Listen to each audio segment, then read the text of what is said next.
In 15 years in Hollywood, no one in Hollywood has a memory of going to a sold-out Kevin Hart show, there being a line for him ever getting a standing ovation at any comedy club, that there's no gatekeepers, but we keep seeing the same people open the gate. I don't give a fuck. Shut up, bitch! You gonna lose. I guarantee you that. Boss, do you think you're rich? I'm not rich. We all know Kevin Hart, the dude who always has us cracking up, right? Well, there's a sneaky, cocky side to him that most people don't catch on to. Do you think you're rich? I'm not rich. Do you think you're wealthy? Everything stopped today. You can live forever? Nigga, I work every day. I said if everything stopped, stop! Kevin Hart views his success as the product of relentless hard work, leading him to feel justified in boasting about his achievements. However, Katt Williams holds a contrasting opinion regarding Hart's rise to fame. During an episode of the Club Shay Shay podcast, Katt boldly labeled Kevin as an industry plant. He highlighted the rapid trajectory of Kevin's career, including landing a sitcom and starring in Soul Plane, all within his first year in LA. Katt's perspective raises doubts and adds an air of mystery to Kevin's early career. He already had his deals when he got here. Have we heard of a comedian that came to LA, and in his first year in LA, he had his own sitcom on network television and had his own movie called Soul Plane that he was leading? No, we've never heard of that before that person or since that person, he continued, saying. What do you think a plant is? Maybe people don't understand the definition of these words. We heard of a comedian that came to LA, and in his first year in LA, he had his own sitcom on network television and had his own movie called Soul Plane that he was leading. What do you think a plant is? For those of you who don't know about the ongoing showdown between Katt Williams and Kevin Hart, the feud goes back to the movie Fool's Gold in 2008. Katt Williams was supposed to star, but his legal issues made him pass on the opportunity to shoot in Australia. So Kevin Hart stepped in and took the role instead. Word on the street is, that's where the tension between Williams and Hart started brewing. Katt didn't hold anything back when he spilled the tea. He openly expressed concerns about letting people who might not be entirely honest control their own narratives without any checks and balances. He talked about how messed up it is that these dishonest folks have all the resources, leaving the rest of us struggling to keep up. And he's not buying the idea that having tons of resources means you're telling the truth. According to Katt, it's a real problem letting these shady characters run amok with their stories, especially when they've got loads of resources at their disposal. But Katt isn't oblivious to the fact that speaking out could get him in trouble. He knows people might see him as just another bitter, jealous comedian behind his back. When asked if he feared any backlash, Williams responded, "Satan can't create anything. That includes blessings for his people. That's why you know what the #1 job of somebody that sold their soul in Hollywood is to act like it didn't happen." The whole Kevin Hart is an industry plant theory goes back to a Hollywood rumor that's been circulating for quite a while. There's this talk that entertainers are kind of blackmailed into wearing a dress on screen, almost like a rite of passage before they can level up in the fame game. And it's not just Katt Williams who's been talking about this. Even Dave Chappelle has touched on it. In 2006, during an appearance on Oprah, Dave spilled the tea about why he turned down a whopping $50 million deal from Comedy Central. He wasn't in it just for the money because, as he explained, big bucks often come with some serious strings attached. Dave, being in the showbiz game since he was 14, had seen and heard stories about what happens behind the scenes. He pointed out examples like Mariah Carey landing a $100 million deal only to end up mysteriously labeled as crazy a few months later. Or Martin Lawrence making it big and then suddenly waving a gun on the street screaming about someone trying to K him. It's those stories that had Dave cautious. When Oprah grilled him about these tales, Dave spilled the beans. He'd seen this scenario play out before, always when someone's career was teetering on the edge of a breakthrough.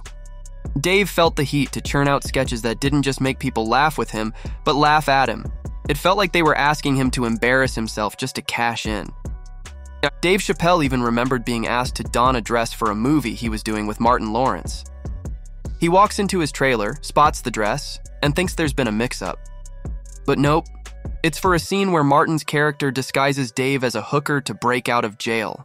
Dave's like, "Nope, not happening. That wasn't part of the deal.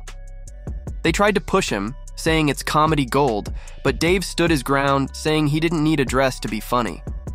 Things got heated with the writers, directors, and producers all pressing, but Dave stuck to his guns. In the end, they scrambled to come up with a new Scene Sans dress, leaving Dave to wonder, how did you whip that up so fast? Dave just didn't feel right about it. It wasn't about the dress itself, but he felt like the industry was pushing black artists into roles they weren't comfortable with just to make it big. They kept pressuring him until they realized he wouldn't give in. Going through this made Dave see things differently. It took being asked to wear a dress for him to realize he wasn't alone. Other black men had faced the same pressure. Think about Martin Lawrence in Big Mama's House, Eddie Murphy in the Nutty Professor movies, and Jamie Foxx's unforgettable Wanda in Living Color. Even the Wayans brothers tried it with White Chicks. And remember Juana Man? Not as successful, but still part of the mix. And then there's Tyler Perry, who really took the cake with his Medea franchise. Meanwhile, Kevin was all about artists protecting their reputation, setting boundaries, and not compromising. He was sticking to his principles without any dress drama. When the topic of wearing a dress for a role came up, Kevin was clear.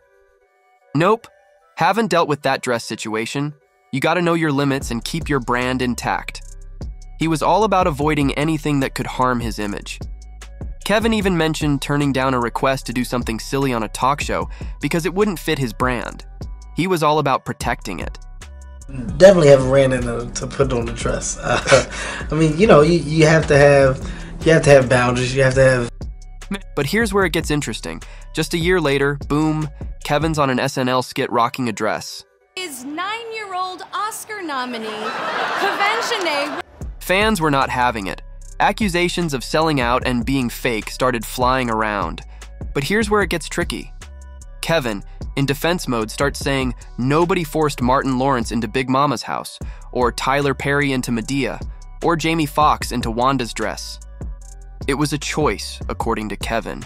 I was actually one of those comedians that said, no, I wouldn't wear a dress. There's no way I would wear a dress. And then when proposed with the opportunity of what I felt was funny, I said, oh, that's funny, I'm going to do it. It's all about choice. Nobody makes you do anything. Right. Nobody says, this is what you got to do. This is the only way that you're going to do it. He's hitting us with the it's all about choice narrative. But then there's this counter-argument floating around. People are saying it's not just a matter of choice. Kevin himself wasn't okay with the idea before the money talks began.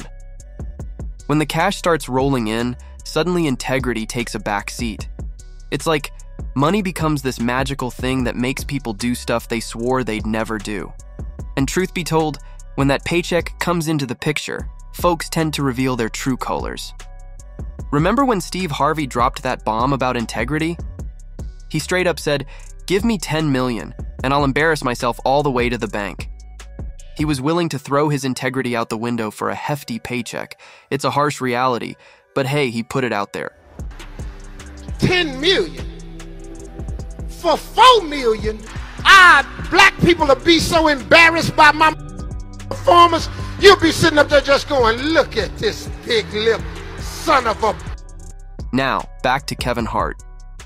After he did the dress thing, his career went through the roof. He became the highest paid comedian ever, raking in cash like no one else. It's like the dress move was the golden ticket to success in the comedy game.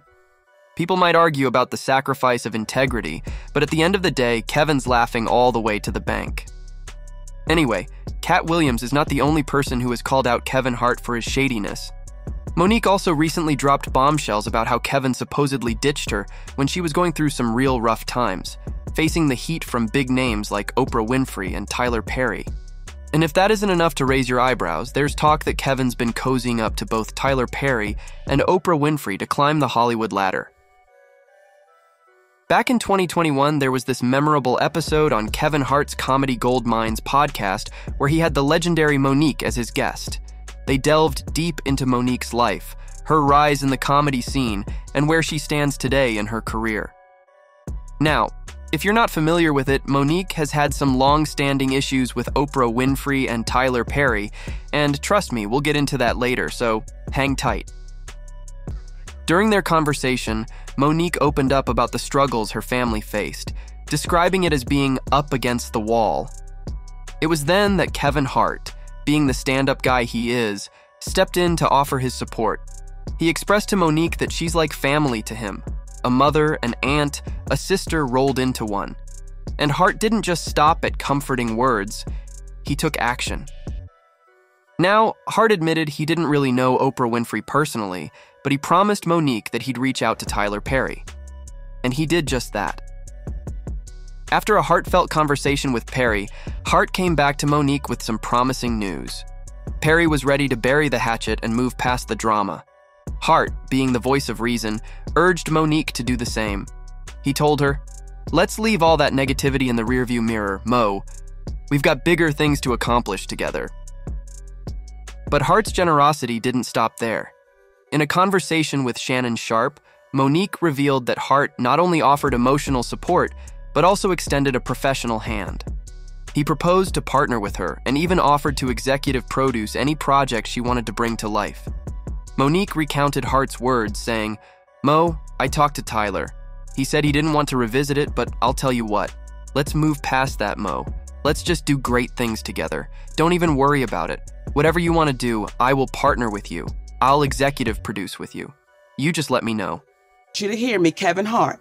Let's move past that, Mo. Let's do some great things together. Don't even worry about it. Whatever y'all want to do, I will partner with you. I'll executive produce with you. You just let me know what you want to do.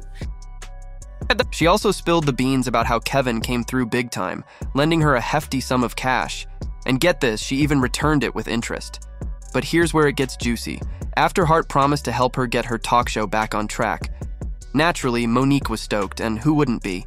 Having Kevin Hart as a producer could skyrocket any project, so she excitedly tells her producers and Endemol, her media production company, and they're all on board, thrilled at the prospect of working with such a big star. But, plot twist, 2 weeks later, MoNique gets hit with some devastating news. Endemol drops the bombshell that Kevin Hart's manager, Dave Becky, gave them a ring to say that Kevin had cold feet. MoNique picks up the phone, hoping for an explanation from Hart himself. And what does she get? A vague reassurance. "We'll talk Tuesday, don't worry about it," he says. It's a miscommunication, and we're going to talk Tuesday. Don't worry about it. I'm telling you right now, it's a miscommunication. That was 2 years ago. If you talk to him, I talk to him. I've never talked back to Kevin Hart again. Fast forward 2 years and crickets. MoNique hasn't heard a peep from Kevin since. But hold up, here come the armchair detectives. Some fans are crying foul, suggesting that maybe Kevin never intended to help MoNique in the first place.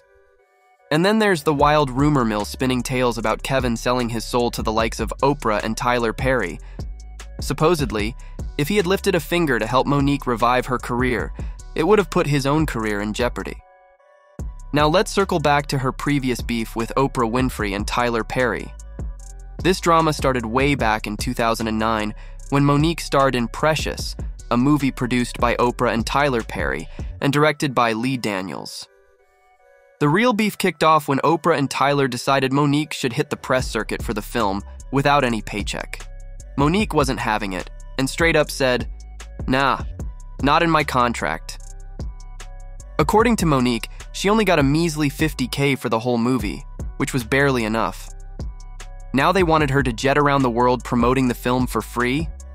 Not on MoNique's watch. But Oprah and Tyler didn't take her refusal well at all. Instead, they started trashing her reputation in the industry, spinning a narrative about her being difficult to work with. MoNique spilled the tea, saying Tyler Perry told her, "You may want to consider promoting this film because if you get nominated for an Oscar, your next film is $3 to $5 million. And if you win it, your next film is $6 to $8 million. MoNique was like, "Hold up, I'm a black woman. Where are they paying those salaries, brother?" She straight up told Tyler, "I can't work for free. I've done what I was supposed to do. I can't go overseas and do this for free."